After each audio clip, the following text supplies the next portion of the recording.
Vamos dar continuidade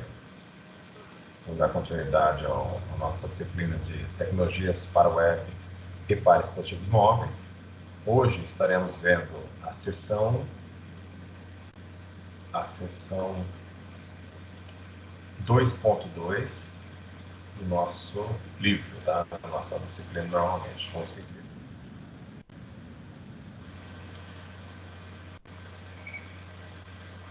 É isso aí que vocês devem estar vendo aí na tela, né? Tecnologia para web, a nossa aula 6. Muito bem, a nossa aula 6 é a sessão 2.2. Nessa sessão 2.2, nós estaremos ainda dando continuidade ao que foi passado na sessão 2.1 sobre o HTML, sobre por que a utilização do HTML, por que houve essa padronização, e o HTML trouxe, então, a possibilidade de, além de criar um padrão de comunicação, né, um padrão para os navegadores utilizarem, a questão da interatividade, a questão de linkar para outros arquivos multimídia e até para outros tipos de arquivos de texto. Então, o HTML foi de grande importância para o desenvolvimento da internet. Nessa seção 2.2, então, além de estarmos falando sobre o HTML em si, é demonstrado aqui também nessa nossa sessão que o HTML sofreu algumas alterações para o HTML5. Então, essas alterações foram que algumas tags passaram a não.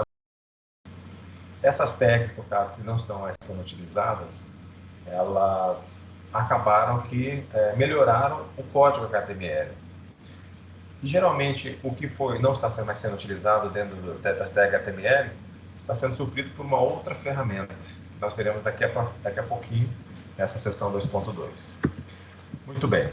Aqui, a partir desse slide aqui, a gente começa a ver algumas diferenças entre o HTML, o HTML normal, antes do 5, né, do que agora estamos trabalhando no HTML5. Basicamente, houve uma melhora da visibilidade do código. Tá? O código ficou mais enxuto. Isso traz o benefício que nos fica mais fácil a leitura do que está sendo transmitido ali no nosso HTML. Então, muito bem, o HTML agora, temos essa informação aqui do doctype, indicando que tipo de arquivo que estará vindo, né? No caso aqui, o doctype está identificando que é um tipo de documento HTML, né? Então, essa informação aqui começou a ser trabalhada dentro dos arquivos de HTML5. Outra questão também, que foi feita a alteração no HTML, né, foi essa tag lang, deve ser de language. Esse lang, criando as páginas conforme o nosso idioma, né, nós estaremos informando aqui, no caso, a PTBR, ou seja, indicando que a linguagem, o conteúdo deste documento aqui em questão é um conteúdo que está em português do Brasil. Tá? Essa foi uma alteração também. É interessante que a gente faça isso, essas marcações, para que identifiquemos nosso conteúdo do site. A situação do header, isso aqui é normal, comum, isso aqui já fazia parte do outro contexto. Aqui nesse sentido, ficam as informações do cabeçalho do HTML de vocês. Neste local, nós colocamos aqui informações referentes ao char7, como ali nós estamos vendo, o método char7, que é o tipo de codificação que será aceito nesta página HTML.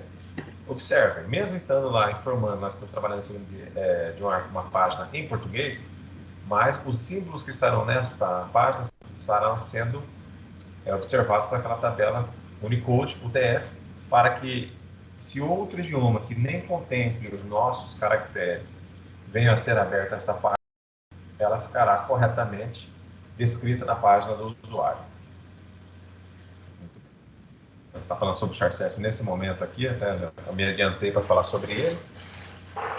Muito bem, antigamente, então, para que fizéssemos a identificação do char7 utilizado, havia necessidade de colocar todo esse código aqui, http aqui, content type, content text barra HTML, né? char7 UTF-8. Então, tudo isso aqui foi simplificado apenas para char7 UTF-8. Uma questão também, o HTML não é case sensitive, né? Então nós podemos trabalhar com letra minúscula ou maiúscula. Neste contexto aqui das tags tradicionais do HTML, no caso do HTML5, não existe diferenciação entre maiúsculo e minúsculo. Esse char7 aqui, até quem já trabalhou com banco de dados sabe que também é um conceito que também deverá ser embutido no banco de dados também, para que, caso tenhamos o nosso aplicativo em outros idiomas, né, que não apareçam caracteres truncados, caracteres que não sejam legíveis ali para o usuário que estiver manipulando a nossa página ou o nosso aplicativo, né? Muito bem. Indo aqui, nós temos o title. O title seria o que ficar, o title, houve uma alteração até, né? Aqui ele fala lá, o título da página que será apresentado na aba do navegador. Então já mudamos aqui a aba, né? Antigamente, quando os nossos navegadores não tinham aba, aquele era o título que aparecia lá na barra de títulos, realmente, da janela. Lá na barra de títulos da janela aparecia essa informação referente à nossa página, né? Ao que estava escrito nesse title. Hoje em dia, né, as nossas páginas são formadas por abas, então esse título que a gente vai dar para cada aba que estiver aberta no nosso navegador, ou seja, nossa página nós escreveremos na aba do navegador do usuário que estiver visualizando este site. Nós temos uma outra informação, link. Esse link aqui é uma questão que temos estar vinculando ao nosso HTML arquivos externos. O arquivo externo mais utilizado no momento, este aqui, no caso, o CSS, principalmente utilizado para a formatação do código, né? A formatação estética da nossa página de internet. Então aqui temos o link, essa tag link com help, ou seja, qual tipo de documento que você trabalhar, e href estará indicando onde está esse arquivo, né? No caso ali o estilo CSS.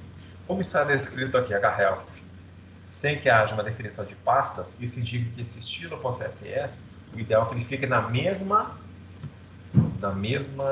pasta em que está o arquivo HTML que está lendo, que será exibido no navegador. No caso, este arquivo HTML aqui, no local que ele está salvo, na mesma pasta que estiver salvo, essa nossa pasta estilo.css esse arquivo CSS deverá estar salvo nessa mesma pasta. Muito bem, fechamos o cabeçalho aqui. E vem a parte do corpo. A parte do corpo é realmente onde estaremos trabalhando com o que o usuário estará entrando em contato ao conteúdo da nossa página, manipulando alguma informação, cadastrando, se formos um formulário, né? Nossas páginas de e-commerce. Então, nessa parte do body aqui, corpo do HTML, aqui ficará toda essa interação com o nosso usuário. Então, a parte do cabeçalho, informações de configuração, de tipos de caracteres. Depois eu vou falar para vocês também nessa parte do cabeçalho que nós colocamos aonde os buscadores de internet vão visualizar a nossa página, tá? E aqui, nesse cabeçalho, temos acesso às informações que servirão como fonte de busca, de configuração da página, né? E essa parte do corpo, do body aqui, ficarão as informações do conteúdo no qual o usuário estará trabalhando. Nesse caso aqui, o exemplo é apenas colocado uma tag de títulos aqui, no H1, aparece a aula de tecnologias para o web e fechando aqui a tag em questão. Um detalhe, né? As tags dentro do header aqui, do cabeçalho, não fecha, né? Exceto o title, que talvez já do HTML mais antigo, né? As demais não fazem esse fechamento. Até o nosso livro traz uma analogia interessante, né? Quando a gente observa esta parte básica aqui do HTML, se trabalharmos com essa parte básica do HTML, nós estamos visualizando aqui, se nós fizéssemos uma analogia a uma construção, a parte mais rústica da construção, os alicerce, as divisórias, né? Até as paredes ainda sem acabamento. Então, é a parte bruta da construção, né? Importante, mas que não atrai muita visualização com bons olhos, né? Não é ainda agradável da visão, né? Então, essa analogia que ele fala é que as construções, quando vocês estão trabalhando nela e vem os acabamentos, aí sim a construção começa a trazer um ar de mais, fica mais atrativa aos olhares humanos. E na página HTML, quando a gente trabalha em questões de trazer mais uma visão mais atrativa ao nosso usuário, nós estamos trabalhando em cima das folhas de estilos. As folhas de estilos nada mais podemos considerar como o nosso CSS. Nosso CSS, então, indica essa definição de folhas de estilo. as quais poderemos aplicar a qualquer tipo de tag que estiver no nosso HTML. Evidente que as tags que podemos considerar que serão visualizadas ao usuário. Então, as tags do cabeçalho não tem relevância alguma estarmos colocando o CSS. As tags do conteúdo do usuário, aí sim, o CSS é mais interessante. Então, esse CSS fará com que nós possamos dar um acabamento visual mais atraente às nossas páginas, deixando elas mais elegantes e, se a pessoa tiver um bom gosto, até mais bonitas, trazendo cores, tipos de fontes, botões, formulários, todo o conteúdo ali ficando mais atrativo e até podendo seguir um padrão. Então, quando a gente trabalha então, com HTML, hoje em dia o HTML5, né, o padrão, a evolução do HTML5, a gente fala quando vai trabalhar isso no CSS, o CSS vai ser trabalhado no CSS3. Ele é o nosso CSS padrão para utilização, né, dentro deste contexto mais atual das páginas de internet. Com as cores de estilo, então qual era o objetivo? Antes, quando o CSS surgiu, muitas vezes o CSS a gente colocava embutido junto com as páginas HTML. Então vamos imaginar que nós temos uma página HTML aqui, nessa página aqui como exemplo de HTML, e o nosso CSS era colocado junto com as tags. Então ó, já colocamos a H1 aqui e automaticamente eu já poderia nessa mesma página aqui criar nós colocávamos no cabeçalho essa informação do CSS e já linkava todas as minhas tags a esse CSS que era embutido na própria página. É evidente que esse tipo de sistema de embutir o CSS junto à página HTML não é muito atrativo, traz as dificuldades de que possamos atualizar o conteúdo, né? Quando a gente trabalha com um site com diversas páginas, nas quais cada uma tem o CSS embutido para si, é muito mais difícil que possamos criar um padrão único, que possamos atualizar essas páginas com produtividade. Então, com o advento de estarmos trabalhando com esta linkagem externa, nós podemos manter a estrutura básica da nossa página, as funcionalidades dela e mudar a cara dela, né? Mudar as cores, mudar a formatação e o usuário ali não pode até acreditar que mudou-se toda a página da internet, mas não foi mudada a página não, apenas foi alterado o CSS.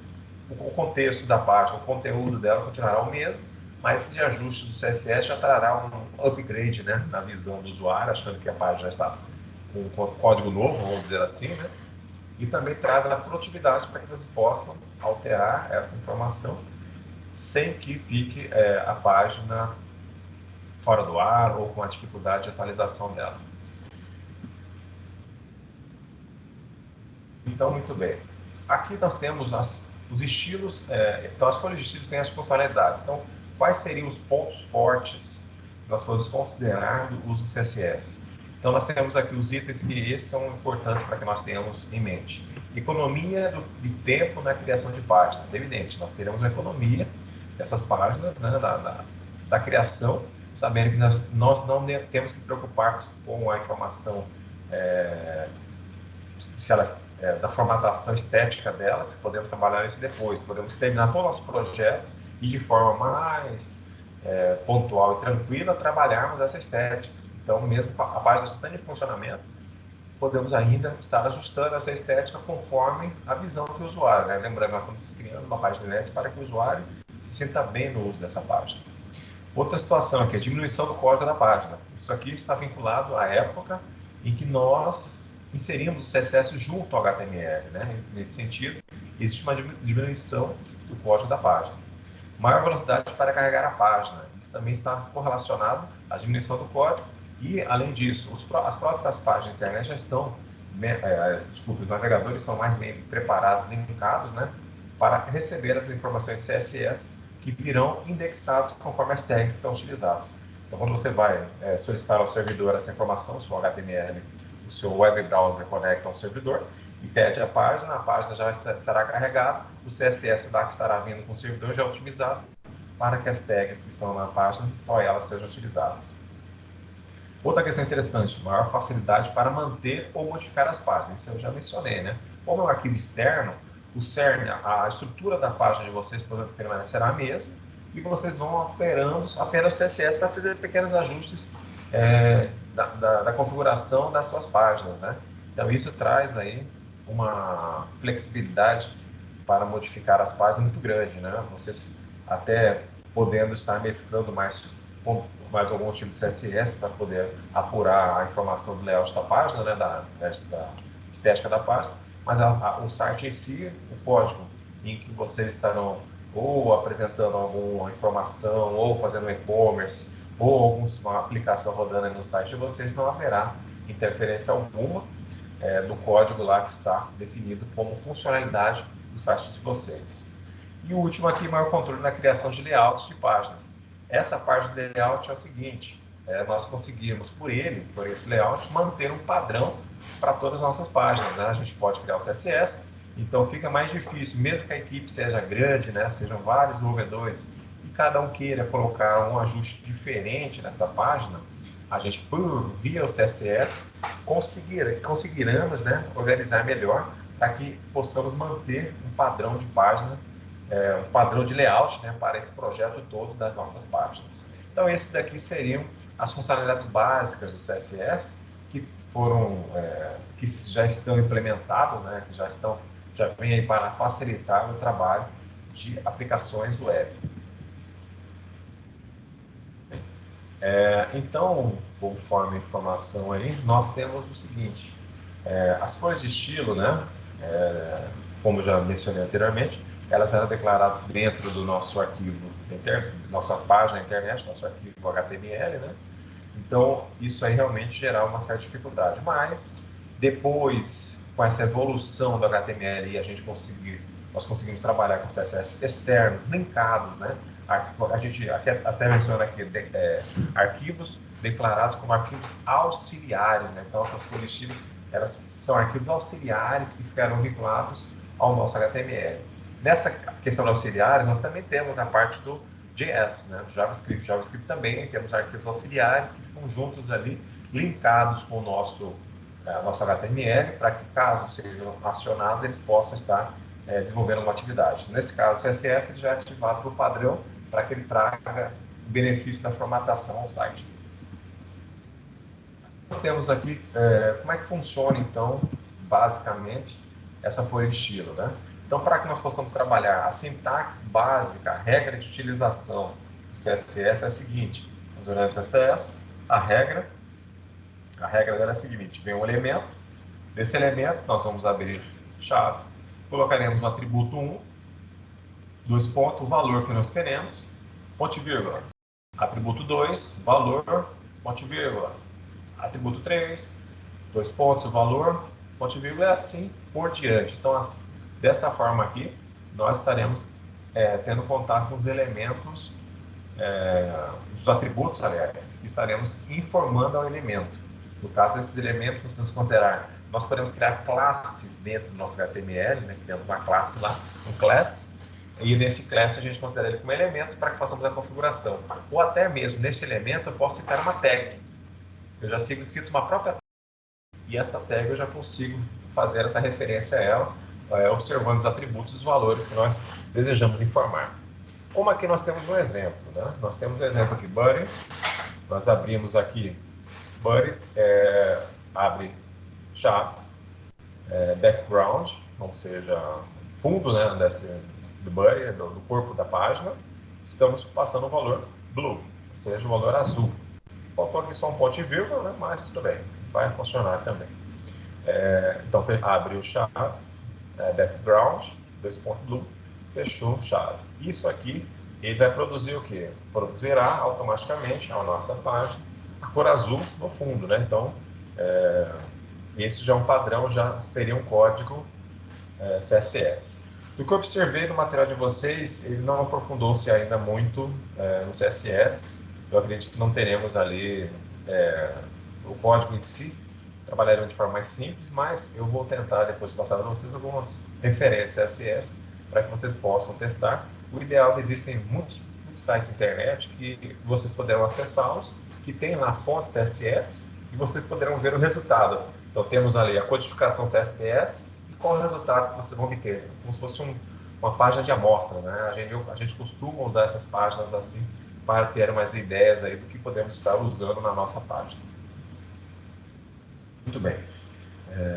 Vou mostrar aqui apenas um exemplo para vocês de uma página, de um código aqui, né? Só para que tenhamos uma certa noção de trabalho. Muito bem. Vamos mostrar agora aqui. Aqui eu estou usando o exemplo, o material de vocês solicita para que vocês façam ainda esses códigos no bloco de notas, tá? O bloco de notas é bom para a gente poder identificar aí essa estrutura básica do HTML, possamos decorá-la, tá? Então o bloco de notas é um bom material para iniciarmos o nosso trabalho, tá? Nesse caso aqui eu estou usando um outro editor, o Visual Studio Code, mas tudo bem, você poderia usar o bloco de notas normalmente, tá? Eu só estou usando o Code aqui para que possamos separar melhor as tags e vocês possam visualizar melhor o conteúdo que estamos trabalhando aqui. Muito bem. Temos aqui, então, novamente, a identificação do type, HTML, o nosso conceito da linguagem da página, nós temos aqui o PTBR, temos aqui o header, iniciando o cabeçalho, e esse cabeçalho aqui nós temos o meta, char7, o TF8, isso aqui para que possamos habilitá-los a vários sites. Nós temos outros metas aqui, o objetivo desses metas aqui é apenas possamos identificar, né, dentro dos buscadores, o que será o conteúdo da nossa página, quem é o autor, o que será exibido, né? Quando é feita uma consulta, vocês devem lembrar que alguns buscadores na internet, acho que o mais clássico de todos é o Google, ele traz algumas informações do site para que vocês possam ler ali de forma mais proativa, né? mais transparente após a consulta. Então, essas informações estão descritas aqui. Então, por exemplo, nós temos a description. Description vai ser o conteúdo que vai ser tipo o título do navegador. Quando vocês fizerem a consulta, a busca retornar para vocês, aparecerá essa informação aí que está aí. Geralmente é considerado 90 caracteres, aceito, para que os buscadores possam implementar trazer isso aí como resultado, como chamariz da sua página, né? Nós temos keywords. Os keywords são as palavras-chave que terão lá no contexto da página de vocês. O que trata aquela página, né? Nada, evidente, não adianta vocês rebuscarem muito aí o content da sua página, o keyword da página de vocês, mas se o conteúdo dela não for dinâmico, não for prazeroso para que as pessoas acessem, isso aí com o tempo vai caindo e não vai ser isso que vai trará para vocês as consultas, né? Temos a parte do autor, o que foi gerado, no caso HTML, e esse robots. Os robots seriam para que nós informássemos a esses buscadores o que da nossa página poderá ser exibida, ou caso nós não queiramos que essa página seja exibida, quando trabalhamos com um público mais seleto do que tem das pessoas que poderão ver a nossa página, tá? Então a gente usa aí. No caso aqui não tem nenhum filtro, todo mundo vai poder ver essa página. Muito bem, nós temos o título aqui, nós temos aqui a informação do button. Esse button aqui foi informado fora de um form, né? Mas tudo bem, é só para que vocês vejam aí um teste do CSS. Muito bem, então nós temos os botões aqui, e essa página internet nos gera a seguinte página aqui que vocês estão vendo no momento. Apenas aula de web de tecnologias para web, né? Aula de tecnologia para web. Os dois botões, o botão normal e o botão CSS, mas eles estão ainda bem normais. Página de exemplo, lá, conforme nós havíamos descrito aqui, no title, né? Lá, o title, página de exemplo, eu posso falar aqui, página de exemplo.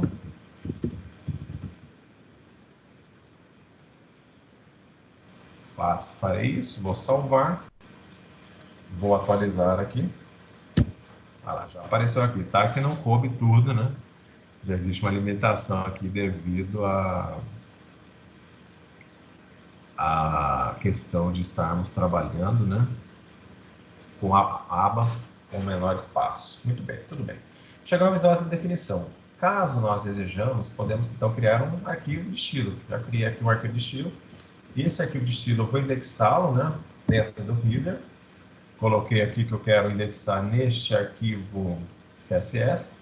O nome dele é estilo.css. E fiz ele aqui do meu lado, ó.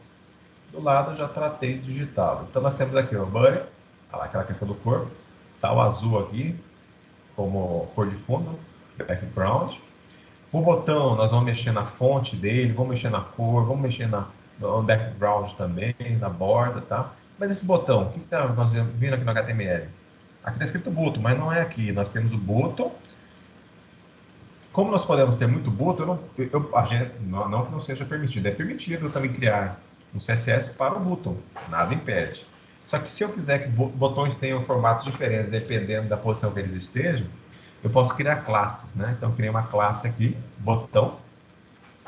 Essa classe botão, eu estou referenciando ela aqui via esse ponto, botão. A partir disso, eu faço toda a configuração devida a este botão e também deixo até a possibilidade dele estando ativo, o que ele deverá fazer. Então, fiz as configurações aqui de largura, altura, de cor, de fonte, todas as informações aqui que serão aplicadas no nosso HTML aqui, nosso index.html. Eu vou apertar aqui F5, lá, já gerou para mim. Aquele azulzão lá está definido lá na cor do background. Temos botão simples, a nova alteração nele, e o outro botão já houve alteração aqui. Passando o mouse até, inclusive, ele já muda a figura dele para fosse um link de internet, né? Um botão diferente, na qual o texto até revade um pouco as divisas do botão. Criamos aqui um botão 3D para essa página via configuração CSS. Então, sem que tenhamos que mexer na estrutura base do HTML, ele nos trouxe esse resultado apenas implementando o arquivo CSS que está aqui. Vocês aí, se vocês estiverem assistindo o vídeo, vocês poderão dar um pause ainda, copiar esse código aqui. Pode até colocar o nome de vocês, não precisa copiar o meu, é evidente, mas poderão copiar esse código aqui, tá? E depois, para vocês, depois de copiado dentro do bloco de notas, por exemplo, poderão salvá-lo com a extensão .html. Em seguida, vocês poderão dar um pause também aqui no estilo, né, no nosso CSS, digitariam o CSS que está aqui, poderão fazer busca na internet por melhorias ou identificação do que nós temos aqui de possibilidades de uso no CSS. Após essa busca que vocês poderão fazer, vocês também poderão digitar isso aqui. A extensão do arquivo deve ser .css, tá? Como está aqui, ó, .css. Então é isso. Isso que vocês deverão estar trabalhando no momento para a nossa aula. Além disso, então, para que nós possamos continuar aqui e encerrarmos, aqui fala então que para concluir dessa forma, com a utilização de folha de estilo, o site permite dinamismo maior e uma apresentação visual mais elaborada, né? Nós conseguimos mexer bastante na questão do visual da nossa página com maior produtividade e melhor ação. Muito bem. Então, qual é o nosso cronograma aqui ainda na nossa disciplina? É o seguinte, nosso cronograma, vocês ficaram atentos aí, eu vou colocar disponível no site, no nosso AVA, um AVA para vocês, deixa. E tá falando essas atividades aqui, atividade objetiva 5 e 6, vou deixar disponível para vocês lá no AVA. Os roteiros práticos 2 e 3, tá? Esse roteiro prático vocês estarão visualizando aí essa parte CSS e no roteiro 3 um pouquinho de PHP também, tá? É importante que vocês tentem fazer essas atividades para que vocês possam enviar até o dia 12 de abril, tá? Até o dia 12 de abril essas atividades estarão disponíveis, tá? Então, atividade objetiva 5 e 6. A 5 é desta nossa sessão que vocês acabaram de ver a seção 2.2, a atividade 6 já é para que vocês leiam a seção 2.3, além do roteiro prático 2 e o roteiro prático 3. Então, essas aqui são as nossas atividades, eu vou deixar no APA para que vocês possam estar trabalhando com elas. Além dessas questões, é importante, então, que vocês também façam a leitura da seção 2.3, que é a última sessão desta unidade de ensino 2, tá? Então, preciso que vocês deem essa lida final, façam essas atividades que eu estou passando no roteiro prático. No roteiro prático da aula passada, vocês poderiam estar trabalhando mais com HTML, agora um pouquinho CSS, e o nosso último roteiro prático também estaremos vendo a questão do PHP. Exemplos básicos, mas nas quais vocês poderão evoluir, estudando um pouquinho mais em casa, né, para que vocês possam propor até criar uma página para vocês mesmos, tá? Então, eu desejo a todos aí uma boa semana de estudo, não deixem de fazer as atividades, leiam a sessão 2.3 e até a nossa próxima semana.